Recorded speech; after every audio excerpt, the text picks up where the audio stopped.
Hey guys, welcome to round 7 NRL Fantasy Wrap Up. Bit of a chaotic week. Ryan, let's get into it. Yeah, so 1028, the average score, obviously, each week goes past, we keep going up and up with the amount of money people have available to spend in their squads. But obviously, I think thankfully for both of us, our average kind of side caps are pretty similar. So we're in the right areas. For sure. And our trades are also in a good place. Let's go over my original plan firstly, which was Fafita and Jaden Campbell, which got derailed basically 2 hours before lockout on Thursday. Fafita with a hamstring injury, and then Jaden Campbell later in the week, sort of messing things up a little bit, being called out. Stuck to the original plan of Hopgood and James Fisher-Harris going, and I managed to pivot over to wing fullbacks instead, which sort of was the original plan anyway. I got in Karaz, which I was very happy with. He'll have a great bye schedule, assuming he doesn't play Origin. And the exact same for Teddy, to be honest. I've made the risk and the gamble now that he won't be an Origin player. And I'm hoping that he can bounce back from this 23, which is very, I guess, uncharacteristic of him. He was the leading tackle breaker up until last week. Probably still is, to be honest. But let's have a look now at my round 17. I got 978, which is a little bit below the top 1,000, but I still managed to gain ranks despite that, sitting around the 10,000 mark. The major letdowns was Garrick, Teddy, both underperforming. And then obviously Gilbert, he's going this week. I think he's had his time, and Hubner with the head knock was very unlucky. He was on a good path and then got sin bins, but, that stuff happens, I suppose. I managed to get Nawaka Tanawase score through looping, which meant I had to move Katoga out and take Iongi, which I guess was a blessing in disguise. Main highlights is Cleary and May. Very happy with what they produced for me. As we can see, up basically 2,000 on the week, which is very nice. And then team value, as touched on briefly, is sitting pretty much on par. 9 trades used, which is 2 above, I think, currently what the top 1,000 have. My ins for this week will be Savala, just freeing up some cash. As I said, Gilbert going. A lot of the buy options I'm very tempted for, but I think they might be short-sighted.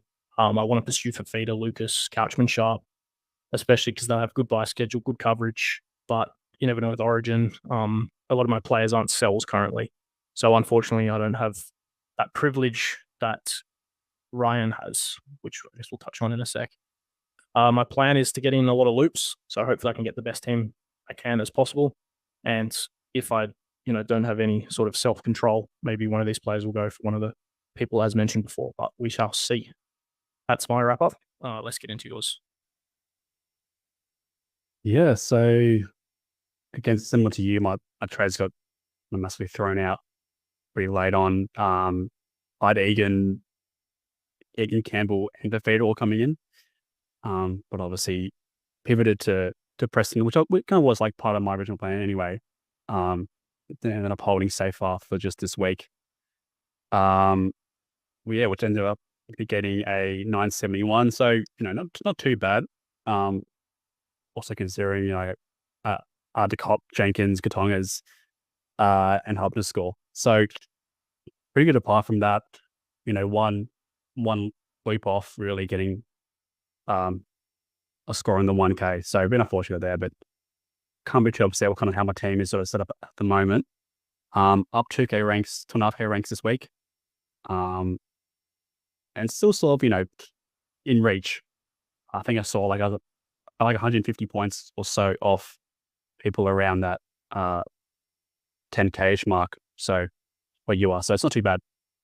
And then for team trades used, so one more than you, but similar overall squad value. So that's pretty good. And then leads me into my trades this week.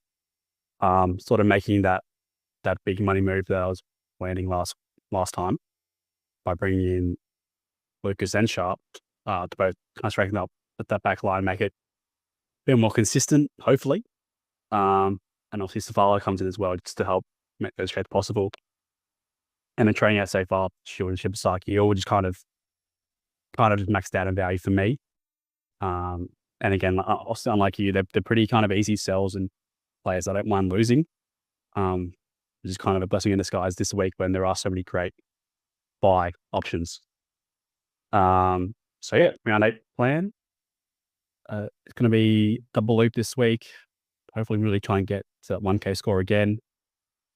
But overall, I think a pretty strong squad, and, I'll see players like Toya and Wise, they can go low. But outside of that, with the looping involved, I think it should be a pretty weak for me.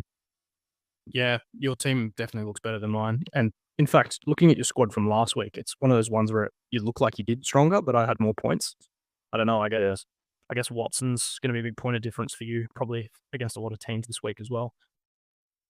Yeah. I mean, obviously, like Lucas, I think is currently sitting at 3% session. That will change, but he could be a massive one if he goes big again.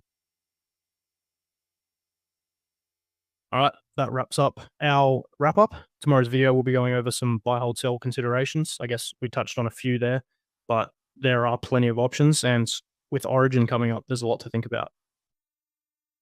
Yep. We'll see you then.